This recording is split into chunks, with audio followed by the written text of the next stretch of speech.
Usually, when you sign a major legal contract, there's uh, this implicit expectation of absolute clarity. Right, like you know what you're getting into. Exactly. I mean, think about buying a car. You walk onto the lot, you see the sticker price on the windshield, the finance manager shows you the interest rate, you sign the paperwork, and, well, you drive off. Yeah, the math is totally fixed at that point. Right. The commitment is totally visible. It's a closed loop, basically, because the structural math just doesn't change once the ink is dry. I mean, the terms dictate exactly what you're committing to for the life of that asset, so you can actually budget around it with certainty. But when you look at the residential real estate market over the last few years, that transparency just completely vanishes. Oh, completely. It's wild. We're basically looking at a financial landscape built on a catchy little marketing slogan. And honestly, looking at the data, it's one of the most brilliant and devastating psychological traps I've ever seen. Yeah, it really is a trap. So welcome to this deep dive. To our listener out there, the learner, we are so incredibly glad you're here. We're custom tailoring this just for you today. Absolutely welcome. We've got a lot of ground to cover. We do. We are tearing into a massive stack of recent economic analyses and real estate market reports, and these date from 2022 all the way through today.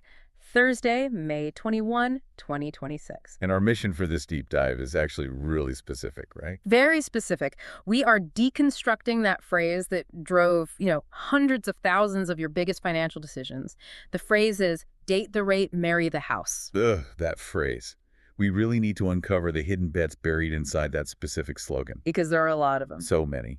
And we also need to examine the intense macroeconomic squeeze happening right now to the people who actually believed it and, well, figure out what the actual options are for anyone caught in it today. Right. And just a quick note before we jump in. Our sources today cover everything from local real estate trends to the raw, impartial data of how geopolitical events are shocking the bond market. Yeah, events like the ongoing conflict with Iran and various supply chain tariffs. Exactly. And to be crystal clear to you, the listener, we are looking strictly at the financial ripple effects of these events. There is no political spin here. We're not taking sides. Right, just the objective math. Just the math of how global supply chains hit personal budgets, exactly as it's outlined in the source material. Okay, let's unpack this. Let's do it. Before we look at the cold, hard economic reality of May 2026, we have to kind of rewind, right? We have to understand the psychological trap that was set back in 2022 and 2023. Yeah, you have to remember what the environment was like back then. Right, because at that time, mortgage rates basically strapped themselves to a rocket. They shot from around 3% to over 7%. Which is just a massive jump. Affordability cratered practically overnight. It really did, and that created an immediate, basically existential crisis for the real estate industry itself. Oh, for sure. I mean, real estate agents needed deals to close just to feed their families. And lenders desperately needed loan origination volume to keep their doors open. Because transaction volume had just completely dried up. Exactly. So out comes this slogan: date the rate, marry the house. And the pitch was incredibly seductive, wasn't it? It was. The pitch was basically, buy the house now. The 7% rate is just temporary. When rates drop, you just refinance. It's no big deal. The house is the only long-term commitment you're actually making. Right. It sounded like market wisdom, but our sources are very clear on this. It wasn't wisdom at all. Not even close. It was a marketing story designed to get buyers to sign on the dotted line while the buyer carried 100% of the risk. And the mechanics of that risk are what we really need to look at here, because the entire slogan rested on two massive assumptions. Okay, let's break those down. What was the first one? Well, the first assumption, and this is the one everybody talked about loudly, was that rates would drop, and drop soon. Right. It wasn't presented as some nuanced economic forecast. It was presented almost as a guaranteed matter of timing, it'll happen in 6 months. Exactly. Yeah. But the second assumption is the silent one. And it seems like the industry fundamentally misrepresented what a refinance actually is. They absolutely did. I mean, nobody talked about this second assumption. It was this idea that when rates finally did drop, the buyer would still mathematically qualify to refinance. Which is huge. People treat refinancing like you're just, handing the bank a coupon to get a lower rate on the exact same loan. Right, like scanning a barcode at the grocery store. Yeah, but it's far from it. The bank treats a refinance as a brand new, from-scratch underwriting event. Oh, wow. So it's not a continuation at all. Not at all. It's the same house, sure, but The household's financials get a complete forensic review. Wait, but if lenders know real estate is cyclical, why didn't they build in safeguards for buyers who might not qualify later? Like, weren't there internal stress tests being run? Well, here's the thing. The lender originating your mortgage almost never keeps it Oh, they sell it off. immediately. They sell it off to the secondary market. Their only concern is whether you qualify on the actual day of closing. Wow. So they don't care what happens 3 years down the line. Exactly. Fast forward 3 years to a hypothetical refinance in 2026.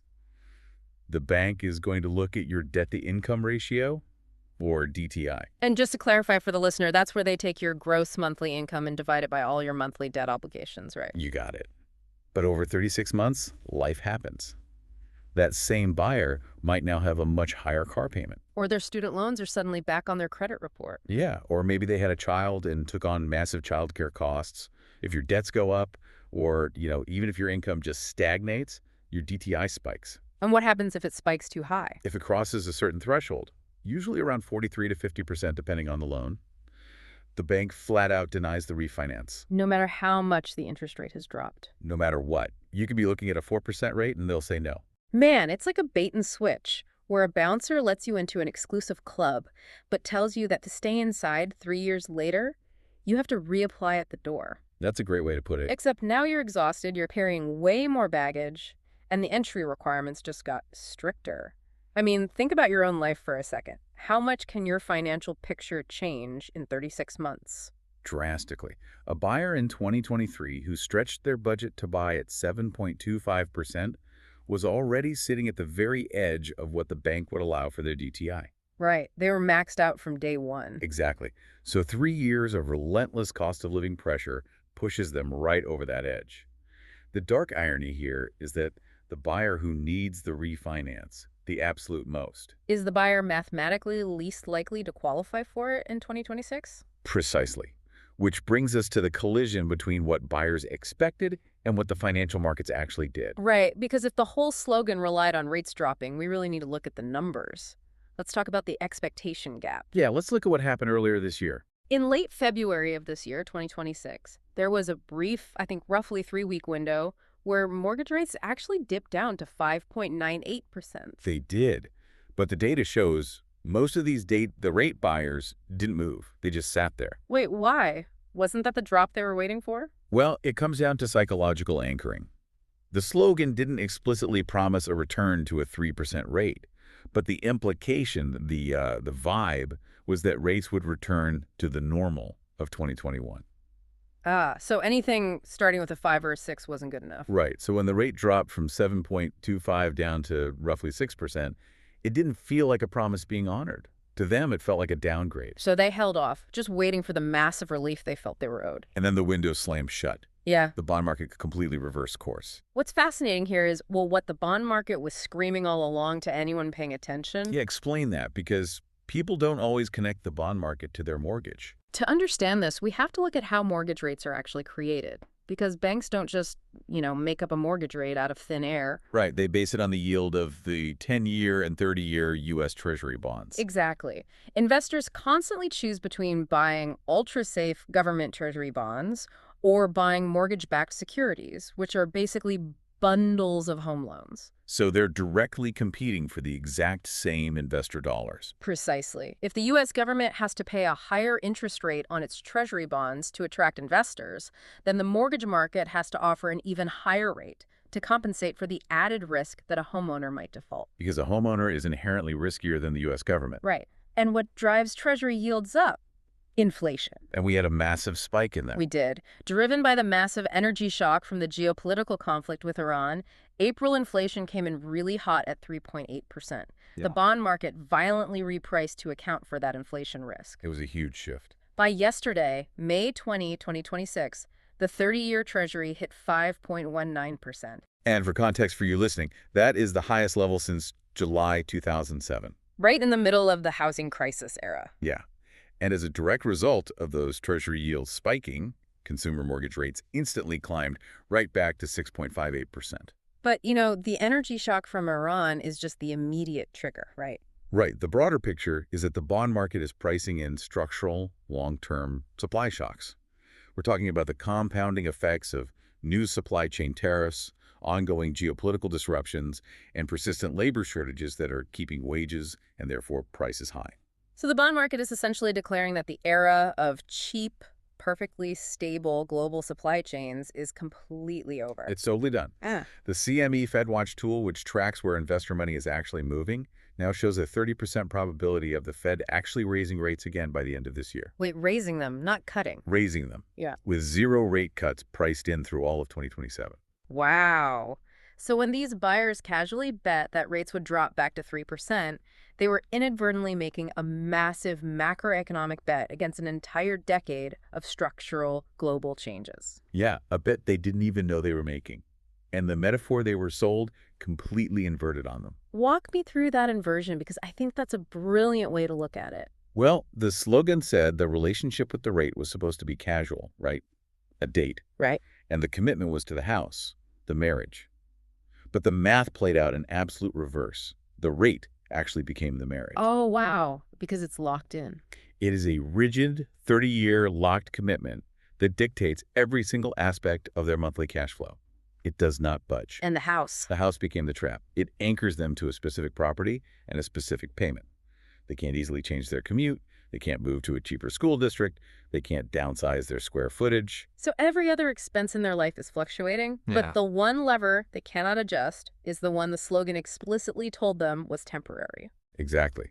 And just like real life, divorcing the house costs significantly more than the marriage did. And man, mathematically, that is a perfectly accurate, if depressing, assessment of their liquidity.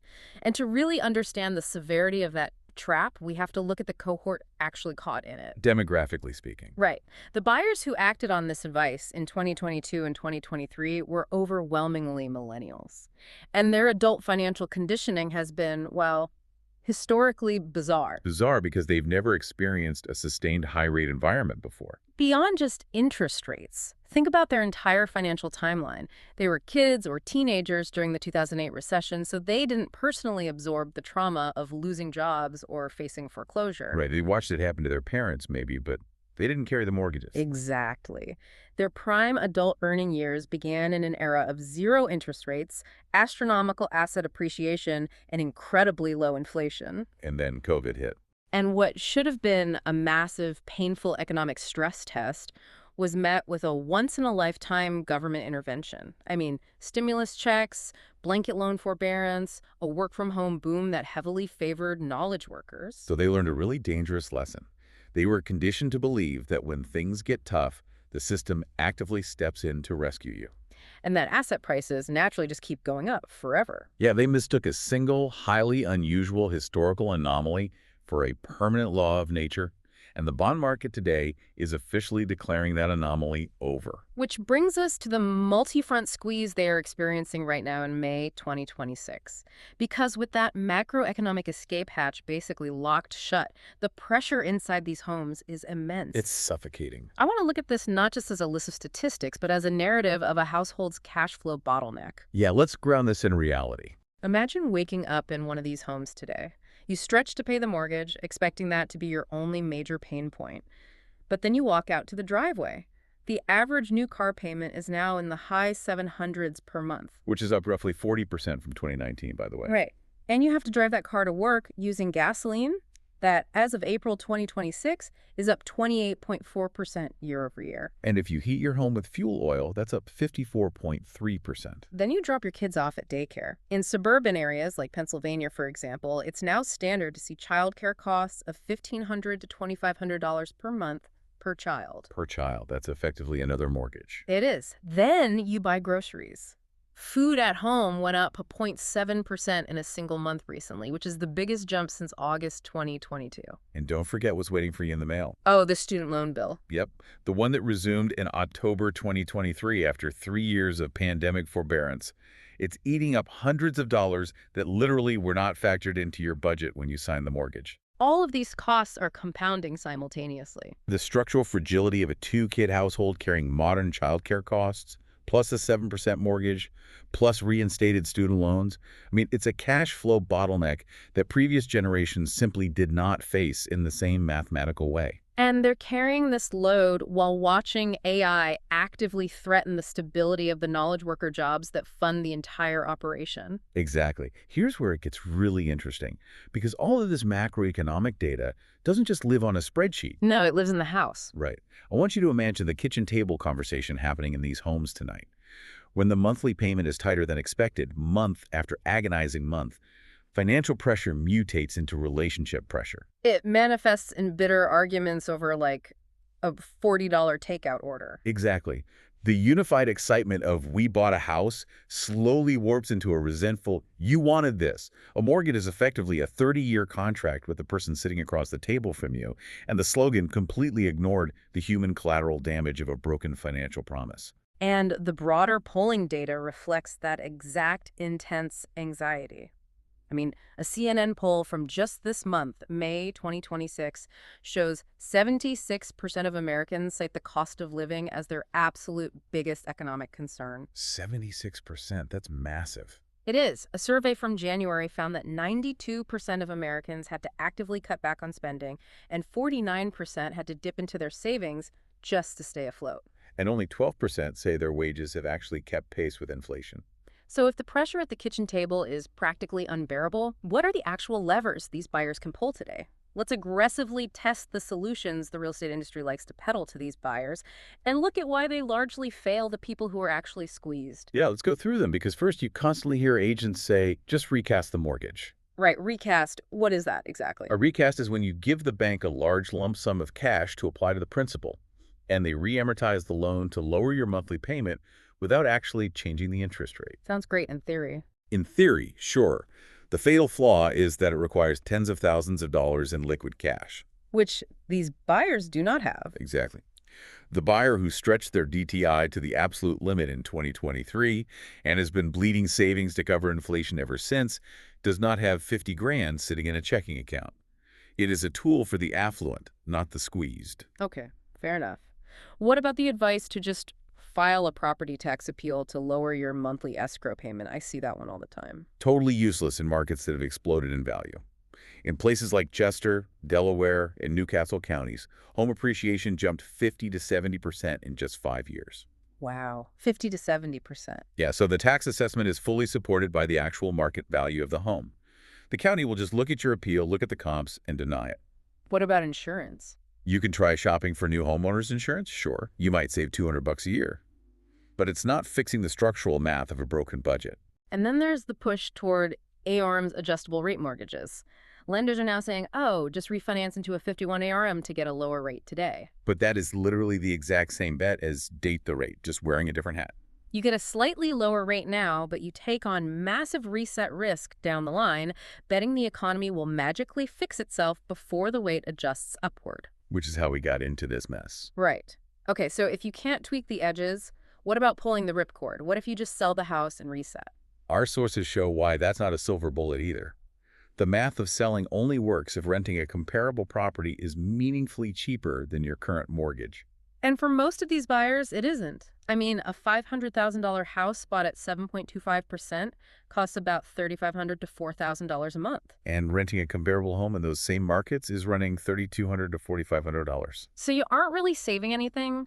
To actually save enough money to make selling worth it, you have to execute a painful, massive downsizing of your lifestyle. You had to give up the square footage, pull your kids out of the school district, and completely change your geographic footprint. Which brings us to the ultimate, inescapable paradox of just waiting for rates to drop. If we connect this to the bigger picture, buyers who are waiting out a rate cut are implicitly hoping for the exact macroeconomic conditions that cause rate cuts. And those conditions are rarely pleasant. But wait, let me play devil's advocate. Couldn't the Fed just cut rates because they've successfully beaten inflation, like a soft landing? That is the best case scenario. Mm-hmm. But as we just discussed, the bond market is loudly signaling that structural inflation is sticky and a soft landing on the timeline these buyers need is highly improbable. So what's the other scenario? The second reason, and historically the much more common reason, is that the Fed cuts rates because the economy is actively breaking. Uh-oh. Yeah. They cut rates to stimulate a faltering economy when growth weakens and unemployment spikes. They cut rates because of a recession. Oh, wow. So if you're sitting at that kitchen table praying for a massive rate cut, You're essentially praying for severe economic damage. Exactly, and this introduces the terrifying mechanics of a K-shaped reality. A K-shaped reality, like the letter K. Like the letter K. The economy splits in two directions. Let's say we get a recession, and mortgage rates finally plunge to 5.5%. The top arm of the K represents the affluent. Those with secure careers, high cash reserves, and stellar credit. Right. They swoop in, refinance easily, and lower their payments. But the bottom arm of the K represents the squeezed cohort. The knowledge worker who stretched to buy that house in 2023 might finally see the 5.5% rate they want on the news, but because the economy is breaking, they just lost their job, or their spouse's hours were cut. But wait, wouldn't the bank see that a lower payment helps them survive? Can't they just point to the new lower monthly cost as proof they can afford it? Underwriting doesn't care about good intentions. It cares about current, verifiable income.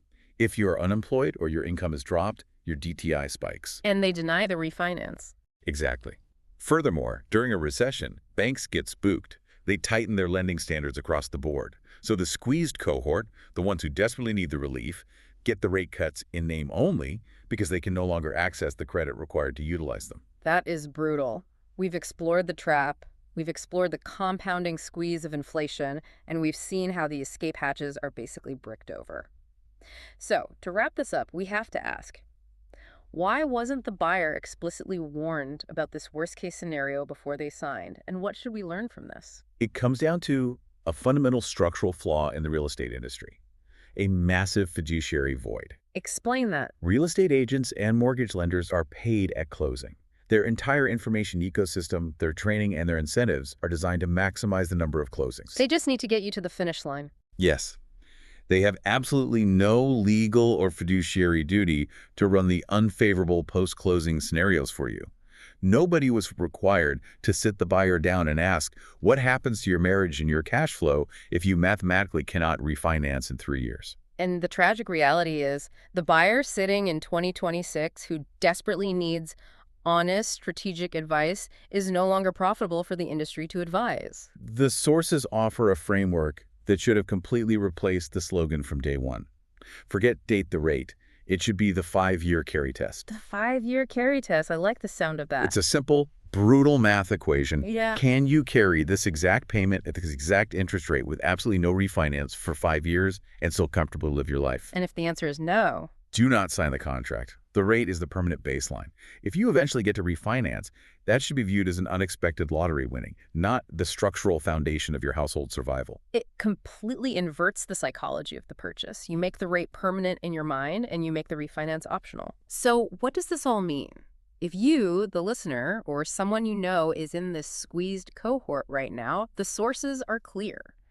The honest answer is not to hold your breath waiting for a magical rescue from the Fed. Definitely not. The answer is to aggressively tighten the household budget, run as lean as humanly possible, try to build cash reserves, and fundamentally understand that in this specific economy, relief and risk arrive together. You have to actively plan for both. It's about accepting the cold reality of the bond market over the warm promise of a marketing pitch. And that brings me back to where we started. The idea of transparency in major contracts. When you sign, you deserve to know exactly what you're getting. But it leaves me with this one final thought for you to ponder long after we wrap up here. If the real estate industry, the gatekeepers to our largest, most consequential personal financial decisions, can function entirely without a post-closing fiduciary duty to tell you the truth about the long-term risks, what other major life milestones are we currently navigating with expert advice that is actually just a well-disguised sales pitch? That is an important question indeed. Something to seriously think about. Thanks for joining us on this deep dive, and we'll catch you on the next one.